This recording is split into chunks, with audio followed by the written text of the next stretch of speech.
When it comes to movies and TV shows, there don't seem to be too many things more divisive than remakes, but for whatever reason, we all seem to eat them up whenever it comes to video games. When you really think about it though, remaking a video game that already exists seems like a really dumb idea on paper, but the fact is, we all seem to pee our trousers in excitement anytime one's announced and can't seem to get enough of them. And after playing the Resident Evil 4 remake over the past few days, the question that's been stuck in me bum is just whether or not these remakes even make sense to begin with, or if the exact same effort should be put into something similar but entirely new. So on behalf of the entire internet, I've decided to take it upon myself to decide what the pros and cons of remakes are, and if they're even necessary to begin with.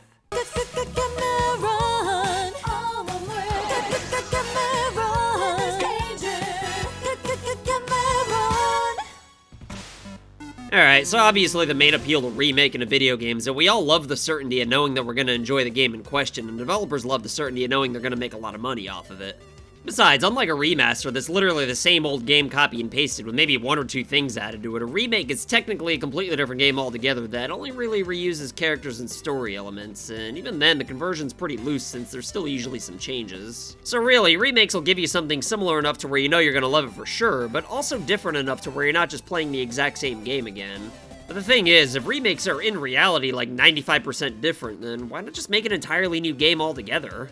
Well, the easy answer is money, and not that I honestly have any negative feelings over remakes, but if you personally hate them yourself, then blame all of us, and probably yourself who keeps buying them before you blame the developers or publishers. Because at the end of the day, they may be remaking them because they love money, but the games are profitable because us fans love the certainty and nostalgia, so even though on paper it might have made more sense to just use the exact same mechanics and engine while changing the story, settings, and characters and call it a completely original game, the reality is that not nearly as many people would have given these games a chance had the developers done that.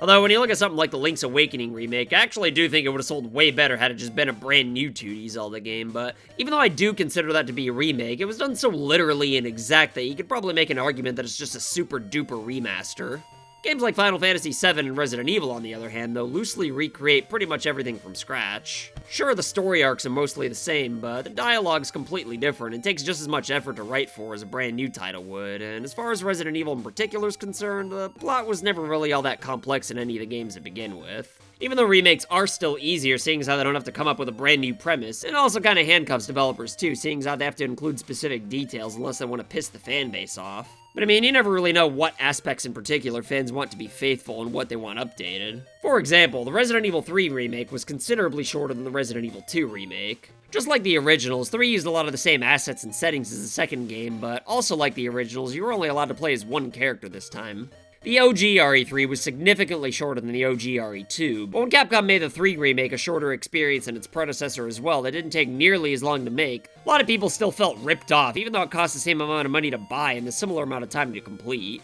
Look, I'm not saying you're wrong for thinking the game should have been longer if you felt ripped off, even though I personally like playing a short but sweet game every now and then, but what really blew my mind was this obsession over the clock tower being left out. Personally, I never really had an opinion on this location one way or another, so I kinda feel like fans just wanted to look for a reason to be mad, cause there really weren't that many people who cared, but there were still enough to boggle my ass. My point is, though, that with remakes, sometimes you gotta make some changes, and sometimes fans don't want you to, as opposed to making something completely new where you're working with a blank canvas. And not that any developers, or really any content creators in general for that matter, should ever care too much about awards chosen by a select group of people that don't represent the majority who actually matter when it comes to art, which I consider video games to be. Remakes, for whatever reason, have zero chance to win any significant praise. I mean, they always nominate these games for awards, but we all know they're never actually gonna win them. I guess the deal is that the idea is that old games shouldn't be allowed to be praised too much, almost as if the word remake in the title is some sort of an asterisk, but I don't really think that's fair given how different remakes really are. Like, for a movie, all you really have is a story, so it's a lot harder to make fans happy, but there's a lot more to it when it comes to video games, and due to advancements in technology as well as experience with developing, I can't think of one time where a remake wasn't better than the original. They might not always be as groundbreaking or memorable, but when you purge nostalgia from your asses, they're always better if you ask me. When I say better, I mean that if the remakes with all the extra fluff were to somehow go back in time and replace the release of the original games when they first came out, then they would have definitely been considered a lot more revolutionary. While the purpose for most remakes seems to be money for the developers and nostalgia for the fans, though, sometimes they do serve other purposes, like allowing modern gamers to experience an important part of a franchise's story without certain gameplay elements that'd be harder for them to enjoy.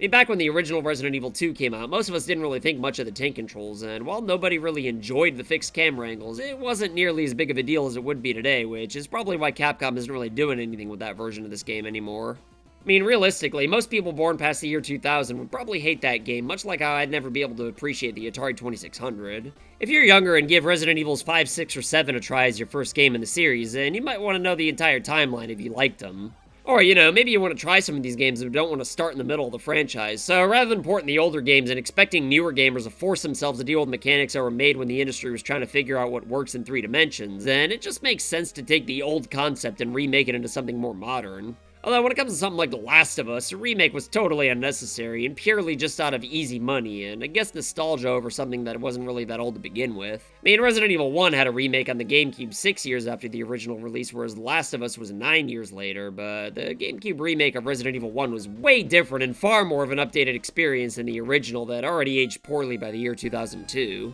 Meanwhile, The Last of Us remake, on the other hand, tried to stay as close to the original game as possible, so I really don't see a point, especially when it's already remastered. I mean, from what I can tell, the cutscene transitions and graphics were better, but it's not like the original game's unplayable or anything like that in the modern day, but still though, the remake sold well, so I guess a lot of people found it to be irresistible. Nobody forced me to buy it, so I'm not complaining, I just don't really see the point in it, is all. Oddly enough, though, the Resident Evil 1 remake didn't sell all that great on the GameCube, even though it was a way better game. I can only really speak for myself on this, but even I wasn't in that big of a rush to buy the game at the time, because I didn't really get that it was a remake, and even when I did eventually get a used copy, I thought the added areas and story elements were kind of weird. I remember thinking, this is supposed to be a brand new game in the series, so why'd they go through all the trouble of remaking everything from scratch? Of course, now it makes sense to me, seeing as I'm not a dumb little idiot anymore, and looking back at how poorly the original game aged, it makes even more sense. But when it comes to remakes for games like Resident Evil 4, though, it's really all just about nostalgia and guaranteed sales, which are a win-win, so I'm not complaining or anything like that, especially when Capcom's still balancing the remakes out with new games. Like, don't get me wrong, the Resident Evil 4 remake's definitely better than the original, aside from the Series X version having absolutely no clue how to display puddles on the ground, but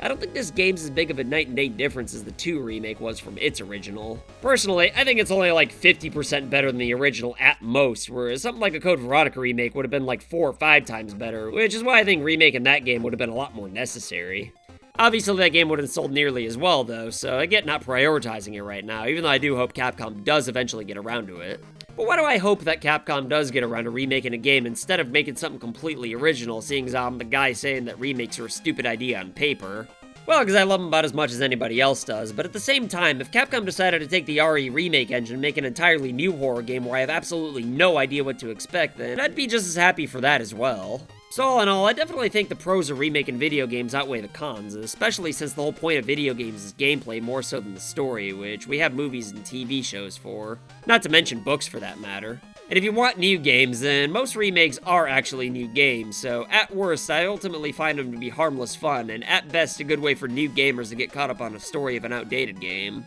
So to make a short story even shorter, yes, the pros outweigh the cons. All I'm saying is that there are, in fact, some cons to remakes is all. Anyway, that's all for today, but if you got a kick out of my incoherent rambling and disturbing imagery though, then you should check out this video I made about why Mr. X is actually scarier than Nemesis, but if you'll excuse me though, I gotta go milk my bull. Later!